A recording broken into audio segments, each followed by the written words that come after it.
Մենք պետք է հասկանանք, այս պահի դրությամբ Հայաստանում չի գործում ազգային իշխանություն, մենք չունենք ազգային կառավարություն, մենք չունենք ընդհանրապես կառավարություն, որը իզորու է պատասխան տրամադրի բազմաթիվ հարցերին, իզորու է ապագա սպասվող թուրքական հարձակմանը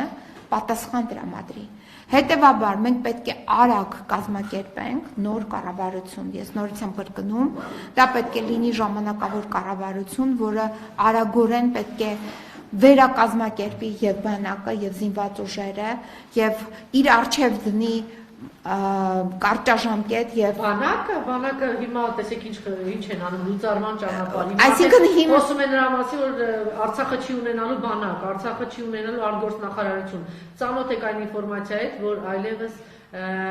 օտարանցքի լրատվամիջոցների ներկայացուցիչները գալիս են, նրանց պետք է թույլատվություն ստանան Բաքվից։ Անգամ այսպիսի ինֆորմացիա գնաց, որ գերիները կարող են տալ միայն այն պայմանով, եթե Ստեփանակերտում ծածանվի Ադրբեջանի դրոշը, այսինքն այնպիսի բաներ է առաջ գալիս։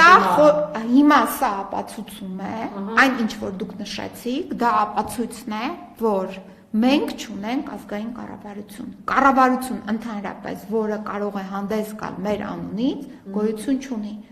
Եթե չկա Արցախի բանակ, ապա չկա հայկական զինված ուժեր։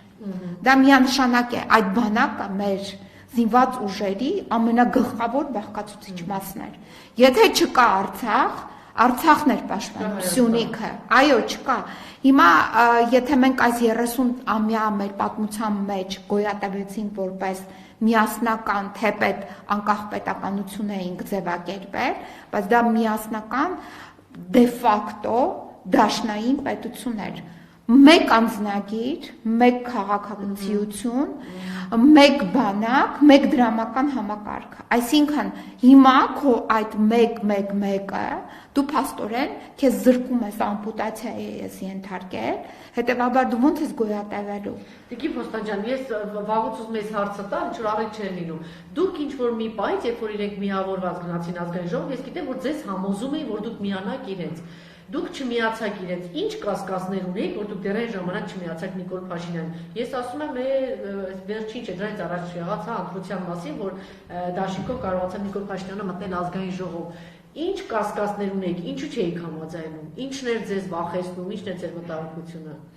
Նիկոլ Փաշինյանին դուք որպես լրագրող ճանաչում եք։ Ես իրեն ճանաչում եմ ոչ որպես լրագրող, այլ առաջի հերթին որպես անձ, ով առնչություն ուներ այն սկզբնական փուլում, դեռ երբ նա падգամավոր չէր, քաղաքականության հետ։ Այսինքն ես նրան տեսել եմ տարբեր իրավիճակներում, սկսած 2007 թվականի սեպտեմբերի 21-ից եւ մինչ այդ էլ որոշ առնչություններ ունեցել եմ։ Այդ մարդու միայն ճանաչելով դու կարող ես արդեն պատկերացում ունենաս այս մարդը ինչ արժեքային համակարգի կրողն է եւ ընդհանրապես ով է։ Իր գործնեությունը, իր քայլերը, իր հայտարարությունները պետք է դու գնահատես։ Այդ մարդկանց հետ դու ուր ես գնալու։ Այսինքն քաղաքականությունը դա ուղղակի առևտուր չէ։ Քաղաքականությունը մշտապես ծրագիր, գաղափարախոսություն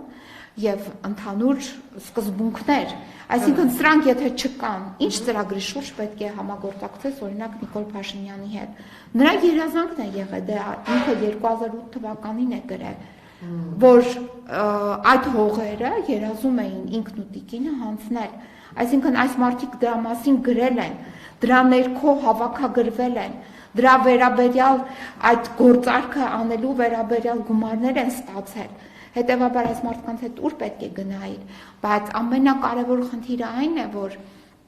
այս մարդկանց վերաբերյալ, նրանց գործակալ լինելու վերաբերյալ այդ գաղտնիքը նաև մաչելի է եղել նախորդ իշխանությանը։ Հետևաբար այդ նախորդ իշխանությունը ինչու է այս մարդուն բերել մցրել խորհրդարան եւ ինչքանի դեռ դարձրել են իրենց գործակալը, ինչպես ասվեց ինքը եղել է, ասենք Արարատ Միրզոյանը եղել է թուրքերի գործակալը, հետո դարձել են իրենց գործակալը, երբ մտածել են, որ լավ խելոք հնազանդ կաշխատեն։ Ենթադրելի է, որ եթե իր թիմում Արարատ Միրզոյանը այդպես բան դերակատարում ուներ, որ այնպեսի պաշտոն վստահեց իրեն Նիկոլ Փաշինյանը, ուրեմն Նիկոլ Փաշինյանն էլ էս ամեն ինչից անմասն չէ։ Մտածել է, որ իրենց է կդառնա։ Բանը թուրքական ազդեցությունը շատ ավելի հզոր է։ Տվեք, ես այդ ձեր պնդման հետ չհամաձայնում եմ, որովհետև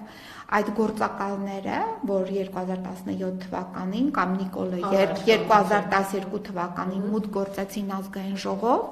եթե նրանք արդեն հավաքագրված էին եւ որպես թուրքական գործակալ էին ճանաչվել մեր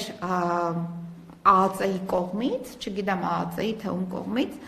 ապա այս մարդկանց դուք ոնց եք ապահովում մուտքը ազգային ժողով եւ նրանց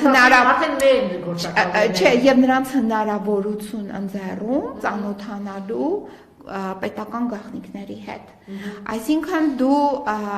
այդտեղ մեր գործակալը պետք է մնա գործակալի կարգավիճակում, անկախ նրանից ում գործակալն է։ Դու նրան չպետք է վստահես բարձրաստիճան պաշտոններ։ Եթե դու վստահում ես, ապա մի օր էլ պետության վիճակը այս կլինի, այսինքն մի օր էլ կցեղասպանվես, հատկապես եթե թուրքի գործակալին դու դարձնում ես քո գործակալը եւ նրան շնորհում ես այդպիսի բարձր պաշտոններ, ապա իհարկե նա թուրքի ծրագիրն է պետք է անի։ Նա պետք է ցեղասպանի եւ քո հայրենիքից քեզ հայրենազրկի։ Դա շարունակվում է, թե ոչ ինձ հետաքրքիր է, ինչու են իմ քայլականները սկսել այսպես բացահայտ այլևս խոսել այդ ամեն ինչի մասին, թուրքերի հետ այսպես, թուրքերը կգան նորմալ է, ինչ որ ուժեր կան, որ խանգարում են հայ-թուրքական հարաբերություններին, չնայած զուգահեռ տեսնում եք այնտեղ ինչ են անում եւ գենց գերիների հարցը միայն եթե տեսնենք, հա, ինչպես է կամ այդ առևանգուներ, ինչու են այսպիսի հրապարակային նոր երիտասարդ բոլշևիկներն են այս մարդիկ։ Անհայրենիք։ Այո, բոլշևիզմը ինչ էր, կարևորը Пролетарии всех стран соединяйтесь, այսինքն պրոլետարների իշխանություն պետք է լիներ, պրոլետարը չունի ինքը ազգություն, այո, հիմա նույնն է, այս մարդկանց բերել են, հատուկ ընտրվել է եւ 30 տարվա մեջ, հատուկ այնպիսի հանրություն է ձևավորվել եւ մեր ռեսուրսը կարող գիտակից կրթված մեր հասարակության ներկայացուցիչները ստիպված են եղել ավտորիտար համակարգին դիմակայել հնարավորություն չունենալով ստիպված են եղել լքել հայրենիքը, ովքեր են մնացել են միայն ցածր ինտելեկտով, սպառողական մտածելակերպով քաղաքացիները, նրանց վրա էլ աշխատում է այս քարոզչությունը։